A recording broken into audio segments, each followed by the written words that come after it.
আসসালামু আলাইকুম ভাইয়া, আমরা এই বিল্ডিংয়ে নতুন এসেছি আপনার উপর তলায়, তাই ভাবলাম আপনার জন্য মিষ্টি নিয়ে আসি। মিষ্টি মিষ্টি লাগবে না, চল। আরে ভাইয়া, আপনি দেখি রেগে যাচ্ছেন। আপনি মিষ্টিটা রাখুন না, আমরা তো আপনার প্রতিবেশী, ভাবলাম পরিচিত হই।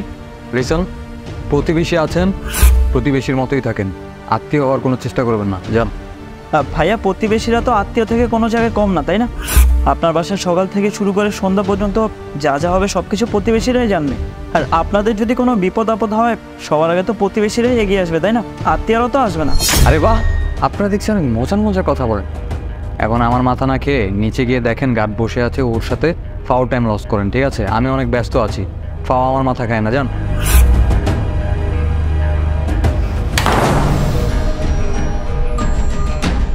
অদ্ভুত না, লোকটার বিহেভিয়ার এরকম কেন?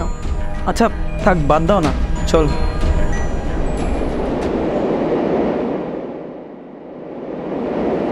সময় মতো কিন্তু চলে আসবেন। আর না না ভাবি, এখন তো অনেকে এইসব করে। আরে তুমি এখানে কি করছো? আরে উনি আমাদের ফ্ল্যাটের নতুন এসেছে, আর উনি আজকে তোমাকে আর আমাকে ওনার বাসায় ডিনারের জন্য ইনভাইট করেছে রাত্রে। আচ্ছা, আপনারা কি একটা কথা বুঝতে পারছেন না যে আমরা আপনাদের সাথে কোনো রকমের আত্মীয়তা করার চেষ্টা করছি না? তারপর আমরা কেন বারবার আমাদের সাথে কথা বলার চেষ্টা করছে না? আপনারা কি একটা কথা একবার বুঝেন না যে আমরা আপনাদের সাথে মিশতে চাই না, কথা বলতে চাই না? তারপর আপনারা কেন জোর করছেন, সম্পর্ক বাড়ানোর চেষ্টা করছেন? দেখেন, এইবারের মতো আমি লাস্টবার আপনাদের বলছি, আমাদের কি কোনোভাবে যদি বিরক্ত করার চেষ্টা করেন বা আমাদের সাথে মেশার চেষ্টা করেন, তাহলে কিন্তু আমি এই বিল্ডিংয়ের ম্যানেজারের কাছে আপনাদের নামে কমপ্লেন করবো। পরে বাকিটা কী হবে আপনারা বুঝবেন। বুঝতে পেরেছেন কথা? ঠিক আছে ভাইয়া, আজকের পর থেকে আপনি বা আপনার ওয়াইফ কেউ আমাদের দুইজনকে দেখতে পাবেন না। আমি আর আমার হাজবেন্ড কখনোই আপনাদেরকে বিরক্ত করবো না। ভালো থাকবেন। তুমি চলো ভিতরে।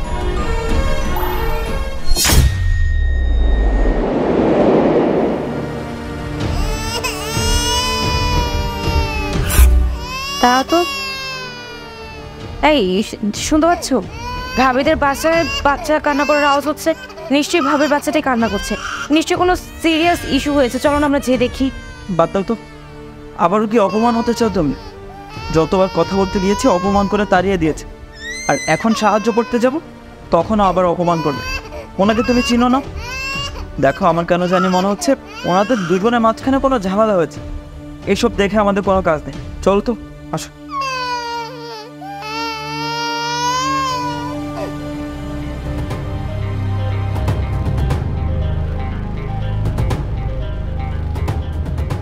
কি ব্যাপার, কি হয়েছে এখানে? আর এত নীল লেগে আছে কেন? আরে ভাইয়া, ওই যে আমাদের উপরে শান ভাই আছে না, ওনার ওয়াইফ তো মারা গিয়েছেন। কি? কিন্তু ভাই, ওনার সাথে তো কত পরশু দিন আমার ডাকা হয়েছে, কথাও হয়েছিল, তখন তো সবকিছু ঠিকই ছিল। এরকমটা কিভাবে হলো? যেভাবে শান ভাইয়ের ওয়াইফ ফ্যান মুছতে গিয়ে হঠাৎ করে স্লিপ করে পড়ে গিয়েছেন। ওনাদের একটা ছোট বাচ্চা আছে, অনেক কান্নাকাটি করতেছে। আমরা তো ফার্স্টে কেউ জানতাম না, শান ভাই আসার পরে সবাই জানতে পেরেছি। কি আর করার, সবাই ওনার জন্য দোয়া করবো, আল্লাহ যেন ওনাকে বেহেশত নসিব করে। দেখেছো, তোমাকে আমি বলেছিলাম সকাল থেকে বাচ্চাটা কান্না করছে, নিশ্চয়ই কোনো গড়বড় আছে। তখন যদি আমরা সময় মতো পৌঁছাতাম তাহলে হয়তো ওনাকে সাহায্য করতে পারতাম। কিন্তু দেখো, একই বাসায় থাকার পরেও ওনার এই অবস্থা, ওনাকে সাহায্য করতে পারলাম না। দেখো, আমরা ওনাকে কি করে সাহায্য করতাম? উনি তো নিজে সবার কাছ থেকে আলাদা থাকতো, তাই না? কিন্তু আমরা তো ওনার সাথে অনেকবার কথা বলতে গিয়েছি, উল্টো উনি আমাদেরকে অপমান করে তাড়িয়ে দিয়েছে। আমাদের কী বা করার আছে? আর আজকে যা হয়েছে না ওনার বউয়ের, এর দায়ভার শুধু ওনার নিজের। যাই হোক, এগুলো বাদ দাও। ওই যে উনি ওখানে দাঁড়িয়ে আছে, এখন ওনাকে সিম্পাথি দেওয়া ছাড়া আমাদের আর সত্যি কথা বলতে কিছু করার নেই। চলো সেটাই করি। চল।